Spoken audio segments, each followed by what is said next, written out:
asalaamaaleykum wa rahmatullahi taala wa barakaatuhu mbokki jullit yi mbokku sénégalais yi ñu ngi ziaraat bu baax di waxaat ne man la Mouhamed Rassoul Seck membre mouvement nitu dëgg ñu ngi leen di ziar yéen ñëpp di dellu siwaat comme niñ ko waxee woon démb juste on a laissé le temps passer gis nañu ne amaana ni mu demee depuis démb gis nañu juge Demba Kandji génn def déclaration gis nañu tamit liy xew boobu ba léegi waaw ñun nag li ñu ci gën a intéressé en tant que sénégalais c'est l'aboutissement c'est-à-dire nan lay mujjee mais li ñu gën a bëgg wax tey suñu wax dañ koy teg ci ñaari point premier point bi dañ koy teg ci Abdou Karim Gueye bi nga xam ne on l'a arrêté hier démb wax nañu ci suñu live tey tamit ñu ngi ci waxaat wax ne on l'a arrêté hier et depuis hier il était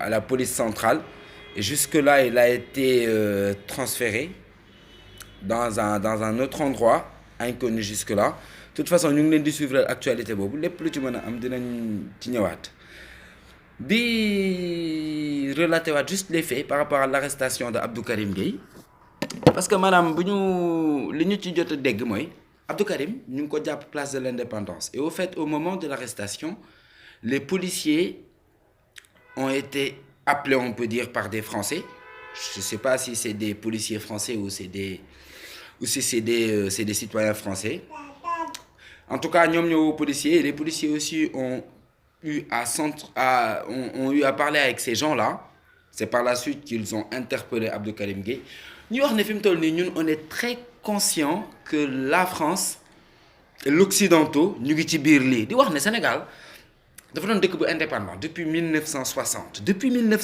dañu am suñu indépendance depuis 1960 on est censé être indépendant c'est-à-dire que la France a une main mise sur notre politique que ça soit sur tous les plans que ça soit sur le plan financier avec le franc CFA sur le plan de la monnaie sur le plan je veux dire de la politique maintenant de la vie sociale même li ñuy doxalee ñun suñu bopp ay mbiri góor jigéen ak yu kenn xamul dafa am loo xamante ne dafa war a dakk te chance bi ñu am ñun sénégalais yi mooy 2019 bi au mois de février ñu génn fi Macky Sall pour mën a taqalikoo ak tubaab bi te loolu man je suis très confiant et très conscient aussi que les jeunes sénégalais xam nañu ko te ñu ngi koy doxal bi ci topp mooy deuxième tour bi ñuy wax dafa am loo xamante ne nii nit ñi dañ ko war a bàyyi xel parce que ce n'est pas une question de deuxième tour c'est une question d'échec pour le parti au pouvoir parce que normalement Abdoulaye Wade bi muy gagné Abdou Diouf gis ngeen ni mu demee woon Macky Sall bi muy gagné Abdoulaye Wade amul woon ces mêmes résultats à la fin du présidentiel alors c'est-à-dire aujourd'hui il faut qu'on soit un peu réfléchi il faut qu'on fasse des analyses très concrètes nit ñi xam ne amaana Macky Sall perte na c'est pas une question de dafa sàcc dafa maanaam rubet dugg génn def ay mbiram amaana ba mu demee nii lii may wax nii c'est extrêmement important dama bëgg jeunes sénégalais yi dama bëgg sénégalais yi ñu conscient ne Macky Sall dafa perte élection yi ba pare bu ñu demee deuxième tour Touba lan la ñu fa constaté woon ay bureau de vote yu ñu changé des lieux de vote qu'on a délocalisé juste au dernier moment sans information waaw léegi bu ñu demee deuxième tour ñooñu dañuy jóg directement dem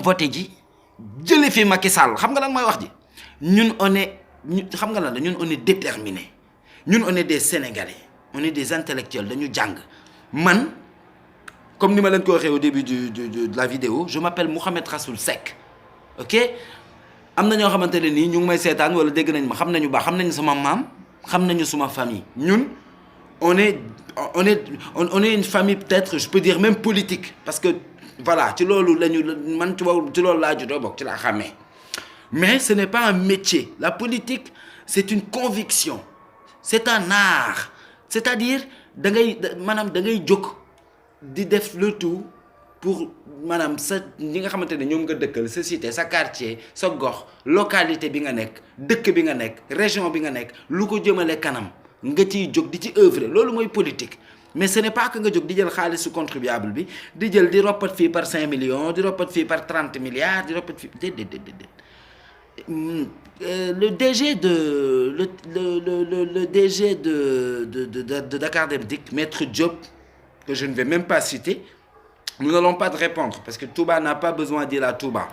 Chaque mouride 100 francs chaque mouride waxuma la ila Touba sax mais ñu def tali boo xamante ne day wër Sénégal ay Touba soxlawul tali te en plus Macky Sall defarul Touba tali. État du Sénégal, xam nga vous faites amalgame. Ce n'est pas une question de personne, c'est une question d'État, c'est une question d'appareil, de pouvoir. Ce n'est pas une question de Macky Sall, c'est une question de quelqu'un qui incarne la République, qui incarne la magistrature suprême. Kooku la ñu bëgg ñun Sénégalais yi mu génn suñu réew. Et on l'a démontré. On l'a démontré par rapport à nos cartes, on l'a démontré par rapport à ces élections. Alors, encore une fois, Macky Sall dafa jeexal. Jàppal ñëpp boo génnee ñëpp génn ñun loolu lijjanti wuñu ko jàpp nga Abdou Karim ñu gën a doy waar Abdou Karim ñoo fi nekk ñun ay nitu dëgg lañu amaana lii ñuy wax dañ koy wax fay ñu 100 francs yoruñu 5 francs ou opposition yoruñu 5 francs Ousmane Sonko amul lu mu joxe. Je ne parle pas d'une autre personne, je parle d'Ousmane Sonko parce que c'était la chance du Sénégal au fait. Je ne vois pas comment les Sénégalais peuvent être dupes, excusez-moi du terme, pour ne pas voir les choses assez clairement, pour ne pas voir que Macky Sall est un délinquant politique. Dafa bëgg sàcc xaalisu réew mi te def na ko ba noppi jox ko ay doomam jox mu naan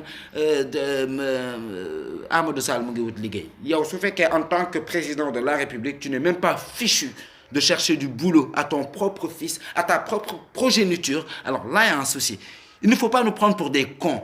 Des personnes qui achètent des immeubles à Dubaï, et là tu nous parles de chômage par rapport à ton fils. Macky Sall, ne te fous pas de la gueule des gens. Excusez-moi du terme. Am na benn moment boo xam ne da ngay jeexal xolu nit ñi. Jàpp nga Abdou Karim Gueye. Il y a 100 Abdou Karim Gueye qui sont là, qui sont des jeunes. Nous on est des jeunes tout frais. On n'est même pas encore nés.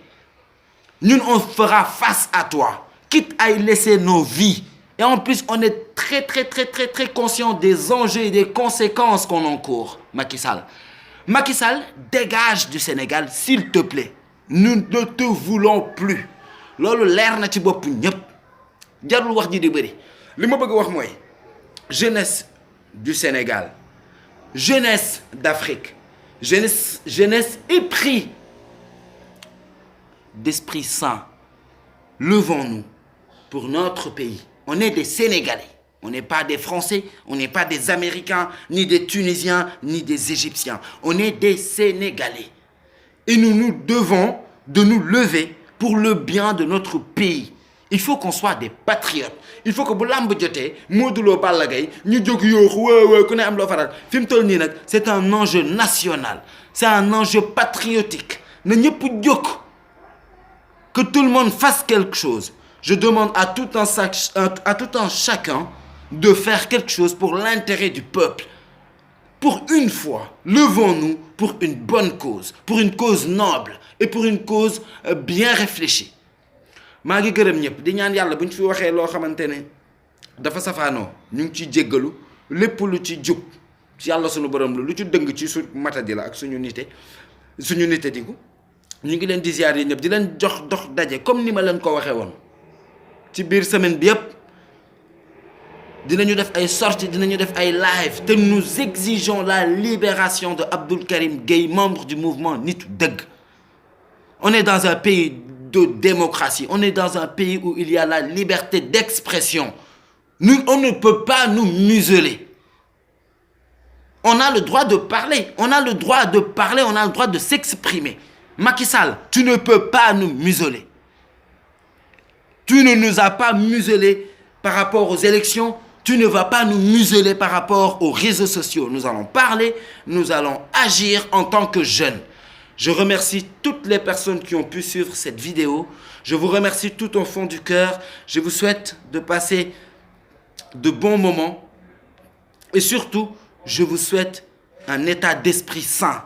Levons-nous pour l'intérêt de notre pays. Je vous remercie. Allahumma salli ala sayyidina Muhammad wa ala alihi wa sahbihi wa khayril hadimihi wa ummatihi wa sallama tasliman. Jërëjëfati moom mi moom Touba.